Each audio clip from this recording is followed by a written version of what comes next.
వదిలేస్తున్నాము. మన పెద్దవాళ్ళు చెప్పిన వాళ్ళు అనుభవంతో మనకు చెప్పిన విషయాల్ని మనం ఈ మోడర్నిటీ అనే ముసుగులో వదిలేస్తున్నాము. దీనివల్ల మనకి ఎక్కువ ప్రమాదం అవుతుంది. అంటే చిన్న వాటికి కూడా మెడికేట్ చేసుకోవడం, ఆలోచనలు, అంటే ఆ టైప్ ఆఫ్ దృక్పథం, ఆలోచన కన్నా యాటిట్యూడ్, ఈ రకమైన యాటిట్యూడ్ అన్నది పర్సనల్గా మంచిది కాదు, అలాగే సమాజానికి కూడా మంచిది కాదు. శరీరంలో మంచి చేసే బ్యాక్టీరియా కానీ, వైరస్ కానీ, పారాసైట్స్, వీటన్నిటినీ కలిపి మైక్రోబయోమ్ అంటారు. ఇవి కోటాను కోట్లల్లో ఉంటాయి, మనతో కలిపి సహజీవనం చేస్తున్నాయి అవి.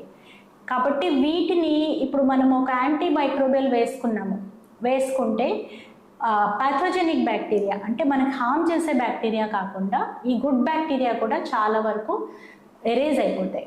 సో దీనివల్ల ఏంటంటే మన మైక్రోబయోమ్ అంతా చేంజ్ అవుతుంది. దీనివల్ల ఎక్కువ రెసిస్టెంట్ బ్యాక్టీరియా మనలోకి రావడం, మన మూడ్స్ కూడా ఇవి ఇన్ఫ్లుయెన్స్ చేస్తాయి. అలాగే గట్ హెల్త్, మన అన్నకోశం యొక్క ఆరోగ్యం అనేది ఇవి డిటర్మిన్ చేస్తాయి. సో వీటన్నిటిలో కూడా మార్పులు వస్తాయి.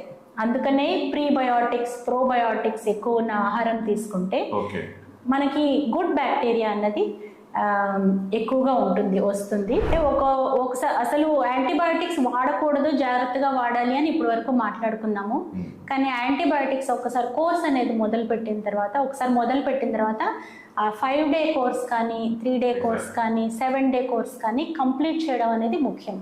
ఒకసారి ఈ బ్యాక్టీరియా ఎక్స్పోజ్ అవుతే యాంటీబయాటిక్స్కి, సడన్గా ఆపంగానే అవి రెసిస్టెంట్ అయ్యే ప్రమాదం ఉంది. అంటే ఇంతకు ముందర సెన్సిటివ్ బ్యాక్టీరియా కూడా, ఇంతకు ముందర లొంగే బ్యాక్టీరియా కూడా లొంగకుండా అవి ముదిరిపోయి దానికి ఈ పర్టికులర్ యాంటీబయాటిక్కి రెసిస్టెన్స్ అయిపోయే ప్రమాదం ఉంది. దీనివల్ల ఏంటంటే సెకండ్ టైం మళ్ళా వచ్చినప్పుడు జలుబు అదే సేమ్ యాంటీబయాటిక్ వేసుకుంటే ఇంతకు ముందర పనిచేసేది కూడా లొంగకుండా ఉంటుంది.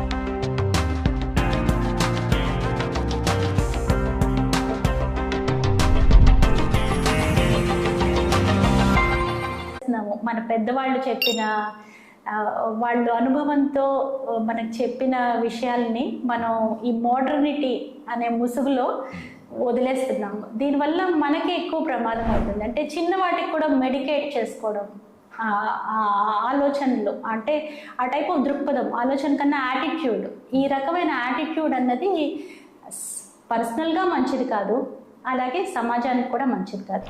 శరీరంలో మంచి చేసే బ్యాక్టీరియా కానీ, వైరస్ కానీ, పారాసైట్స్, వీటన్నిటినీ కలిపి మైక్రోబయోమ్ అంటారు. ఇవి కోటాను కోట్ల